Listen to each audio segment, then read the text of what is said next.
नाशिक जिल्ह्यामध्ये जमिनींचे भाव गगनाला भिडले आहेत। त्यामुळे इगतपुरी आणि त्र्यंबकेश्वर तालुक्यातल्या आदिवासींच्या जमिनी भांडवलदारांचं लक्ष बनल्या आहेत। निसर्ग सौंदर्याने व्यापलेल्या या जमिनींवरती फार्म हाऊस बांधण्यात राजकीय नेते मागे नाहीत। इगतपुरी जवळच्या 32 एकर जमिनीवरती डल्ला मारत याच आदिवासींना जेलमध्ये टाकण्याचा प्रताप पोलिसांनी केलाय। पीडित कुटुंबियांशी बातचीत केली आमचे प्रतिनिधी योगेश खरे यांनी।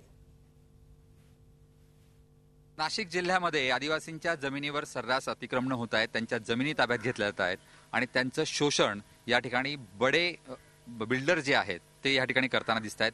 अशीच एक घटना नाशिकमध्ये घडली, आपण त्यांच्याकडून जाणून घेऊया। कचरे आपल्या सोबत आहेत, लहान यांची जमीन या ठिकाणी गेलेली आहे। किती जमीन तुमची गेली आणि कोणी घेतलेली आहे? ही जमीन डॉक्टर पवारांना घेतली।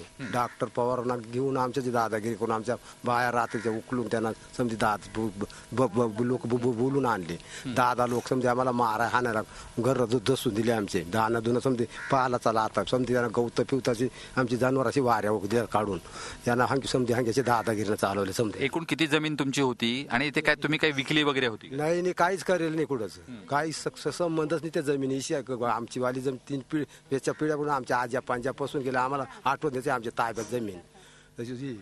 या गावातल्या सरपंच सुद्धा आपल्या सोबत आहेत। काय कशा पद्धतीने तुम्हाला त्रास देण्यात येतोय आणि तुम्ही पोलिसांकडे याबाबत तक्रार केली? हो, तक्रार केली ना। घेतली नाही माझी तक्रार, हाणून मारून लुटून लावलं त्यांनी। परत एवढं अन्याय करू राहिले का असं का गावातल्या बिन माणसाला मदतरी घेऊन मारहाण करीत आहेत।